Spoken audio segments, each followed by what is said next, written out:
उन्होंने अपने आप को जिस तरीके से ट्रांसफ़ॉर्म किया है वो बड़ी बात है। और एक्टिंग में भी उनका बहुत ही ज़्यादा ज़बरदस्त रहा है, फिल्म में निखार बहुत रहा है। और उन्होंने क्या नहीं किया, हेलीकॉप्टर आ गए, सारी चीज़ आ गई, वो मशीन गन वाली फाइट आ गई जो आज तक देखा ही नहीं भोजपुरी सिनेमा में। तो ये सारी चीज़ें नयापन वो ला रहे हैं कि एक फिल्म है संघर्ष 2। जी जी। सबसे पहले तो ये बताइए कि आपने प्रमोशन करने के लिए आप ही लॉकडाउन के बाद पहले एक ऐसे हीरो बने जो कि थिएटर में आए और लोगों ने प्यार दिया। तो संघर्ष 2 आपने देखी क्या पहले? जी हाँ, डेफिनेटली यहाँ पे हम शूटिंग कर रहे थे और मैंने इच्छा जाहिर की थी कि सर मैंने देखी नहीं है संघर्ष 2, तो हम सब लोग यहाँ देखने गए थे। बहुत ही मज़ा आया, मतलब मज़ा आ गया मुझे देख करके। और आपने कहा एक फिल्म है संघर्ष 2, संघर्ष 2 एक ब्रांड है, तो कौन नहीं जानता है संघर्ष 2 के बारे में। क्या बात है। तो एक बात बताइए, संघर्ष 2 में खेसारी लाल यादव से क्या चीज़ सीखने की ज़रूरत है? उस फिल्म से एज ए एक्टर जी आप क्या चीज़ देखते हैं? मतलब उस फिल्म में क्या ऐसा चीज़ आपको लगा कि वाकई में ही ये परफेक्शन का एक लेवल है, मतलब ये एक्टिंग है वाकई में ही कि राहुल शर्मा को भी ये टीच करना या फिर राहुल शर्मा इसको बेटर भी कर सकते थे? मतलब ये एक चीज़ होती है, मतलब क्या चीज़ आपको संघर्ष 2 में लगा कि हाँ यार वाकई में खेसारी जी ने ये चीज़ किया है वो बेटर है? देखिए, मैं यही बोलना चाहूँगा कि वो कमाल के एक्टर हैं और मैं तो उनको देख के ही फिल्म इंडस्ट्री में आया हूँ, उनकी एक्टिंग की वजह से ही मैं आया हूँ। तो कमाल के एक्टर हैं वो, ऐसा कोई उनका जोड़ ही नहीं, जितने मतलब रियल लाइफ में वो मजाक करते हैं और जब ऑन स्क्रीन जाते हैं कैमरे पर तो एक बहुत कमाल के एक्टर हैं वो।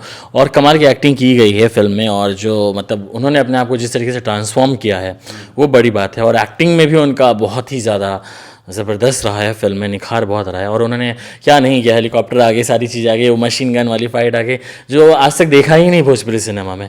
तो ये सारी चीज़ें नयापन वो ला रहे हैं हमारी इंडस्ट्री में, तो बहुत बड़ी बात है। ये सब एक आपको नया एक्टर होने का आपको बहुत पुश मिलता है कि भाई जब सीनियर इतना अच्छा करें तो आप तो यंग हैं, आपको तो और भी अच्छा करना है। हाँ, चौथे सप्ताह में बिहार के बॉक्स ऑफिस पर एंट्री हो चुकी है और ऐसा पहली बार हो रहा है कि जब कोई एक फिल्म चौथे सप्ताह में जा रही लॉकडाउन के बाद, तो मुझे लग रहा है कि जो रास्ता जो बंद हो चुका था सिंगल स्क्रीन का, तो वो कहीं ना कहीं खुल गया। और राहुल शर्मा के लिए भी यूं कहे तो जो तमाम जो सुपरस्टार जो आएंगे या फिर आने वाले हैं उनके लिए रास्ता क्लियर हो चुका है कि भैया अब हमें मेहनत करने की ज़रूरत है। तो सबसे पहले चौथे सप्ताह में अगर फिल्म जाती है भोजपुरी के लिए, कितना गर्व की बात है, सिंगल स्क्रीन खुल रहा है, खुशी की एक चीज़ें होती है।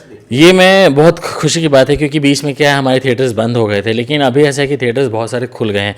जैसे संघर्ष 2 का ही देख लीजिए, कहाँ नहीं लगा हुआ फिल्म, कितने जगह तो थिएटर को खोला गया है, सिंगल स्क्रीन खोल के फिल्में लगाई गई हैं और अब बिज़नेस करना शुरू कर गई हैं। तो देखिए कंटेंट अच्छा रहेगा तो थिएटर वाले भी थिएटर खोलेंगे ही।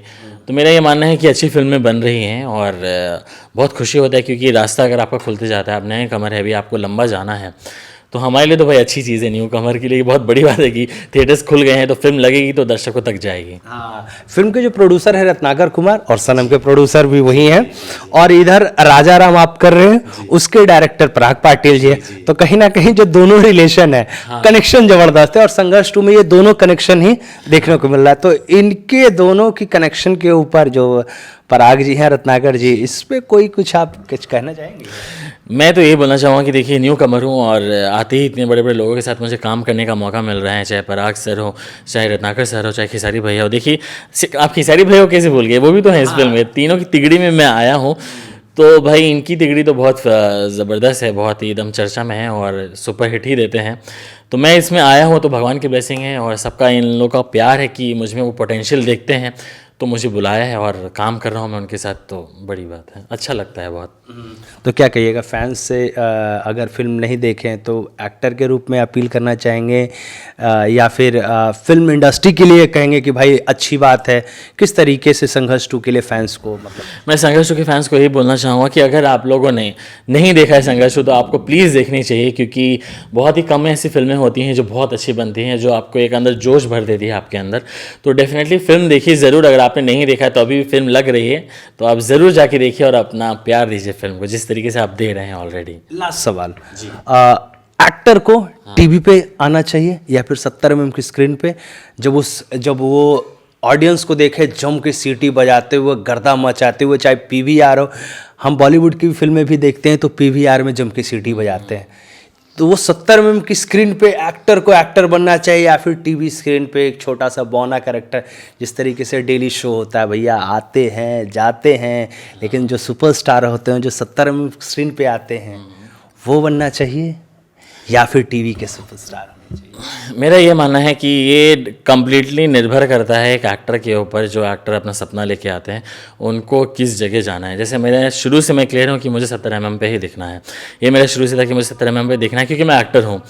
और रही बात कि अब जो कंटेंट बन रहे हैं, चाहे वो 70 के लिए हो, चाहे टीवी के लिए भी हो, तो टीवी पे भी बहुत अच्छे कंटेंट बन रहे हैं। मेरा ये मानना है कि देखिए, जहाँ थिएटर है वहाँ 70 के लोग, 70 का पर्दा जहाँ जहाँ लगा है वहाँ के लोग देख सकते हैं। लेकिन जो हमारे ऐसे भी आज भी जो पिछले जगह हैं जहाँ पे थिएटर नहीं है, तो उनके पास वो टीवी है ना, तो वो तो टीवी से ही आपको जानेंगे। तो मेरा ये मानना है कि ये कम्प्लीटली एक इंसान के ऊपर, एक इंडिविजुअल का डिसीजन है कि उसको कहाँ दिखना ज़्यादा पसंद है। मुझे तो है कि मैं 70 के बाद मैं टीवी भी दिखना चाहूँगा, मैं दोनों ही जगह, मैं हर जगह देखना चाहूँगा। Thank you. Thank you.